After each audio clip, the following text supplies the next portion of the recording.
अगर आप भी चाहते हैं बिट्टू मलंगिया एंटरटेनमेंट का ऑडियो वीडियो सबसे पहले आप तक पहुंचे, तो लाल बटन को दबाकर चैनल को सब्सक्राइब करें और बेल आइकन दबाना ना भूलें। Presented by DD Production House, Sakri.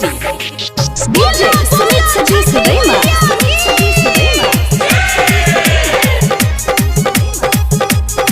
अखन अपने सब सुन रहल छी बिट्टू मलंगिया एंटरटेनमेंट के।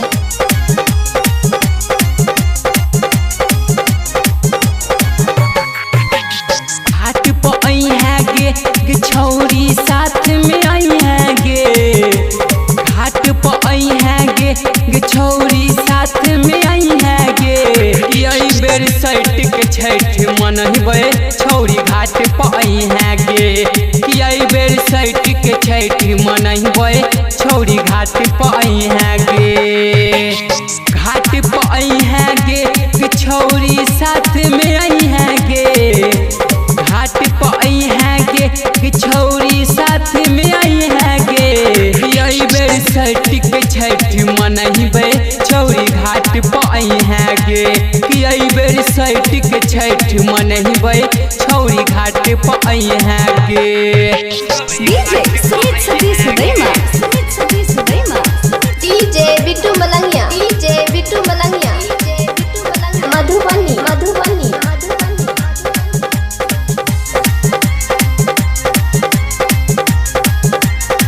Presented by DD Production House, Sakri. बहुते दिन से नहीं देखलियो बढ़ल मोर परेशानी। बहुते दिन से नहीं देखलियो बढ़ल मोर परेशानी। आ मन करे छौ छठी मैया के दे दियो अपन कुर्बानी। आ मन करे छौ छठी मैया के दे दियो अपन कुर्बानी। कि घगरी समेट के चल आई है छौरी हाथ उठाई है गे। घगरी समेट के चल आई है छौरी हाथ उठाई है गे। घगरी समेट के चल आई है छौरी हाथ उठाई है गे। घाट पर आई है गे छौरी साथ में आई है गे। घाट पर आई है गे छौरी साथ में आई है गे। कि आई बेर सैट के छठ मनहबे छौरी घाट पर आई है गे। कि आई बेर सैट के छठ मनहबे छौरी घाट पर आई है गे। DJ Sumit Saji Sudaima. DJ Bittu Malangia. DJ Bittu Malangia. Madhubani.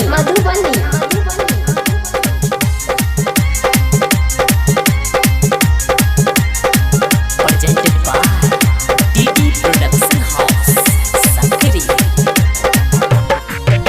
सज की औरत कर के छौरी साझे सुत रहले। हगे सज की औरत कर के छौरी साझे सुत रहले। 3 बजे भोर हरिया में गोरकी अकेले चल आई है। 3 बजे भोर हरिया में गोरकी अकेले चल आई है। तू केकरो से नहीं बतई है अकेले आई है गे। तू केकरो से नहीं बतई है अकेले आई है गे। तू केकरो से नहीं बतई है अकेले आई है गे। घाट पर आई है गे छौरी साथ में आई है गे। घाट पर आई है गे छौरी साथ में आई है गे। कि आई बेर सैट के छठ मनहबे छौरी घाट पर आई है गे।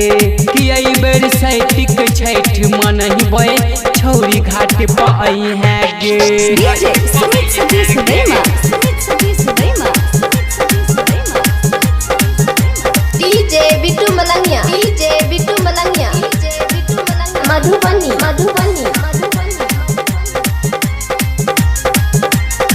Presented by DD Production House, Sakri.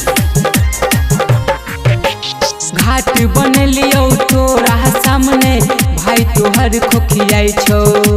घाट बनलियो तोरा सामने भाई तोहर खोखियाई छौ।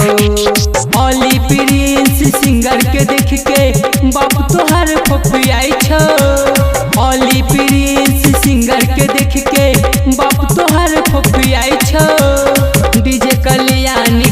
बाजा सगरो सोर बजै छो। गे राइटर बात गुलजार कहल को सुन न भूलई हैं गे। चुन्नू माइकल भाई सतेल को खूब झुलई हैं गे। घाट पर आई हैं गे कि छौरी साथ में आई हैं गे। घाट पर आई हैं गे कि छौरी साथ में आई हैं गे। कि आई बेर सट के छठ मनैबै छौरी घाट पर आई हैं गे। कि आई बेर सट के छठ मनैबै छौरी घाट पर आई हैं गे। Recording by DD production house Sakri 97 084 45 722।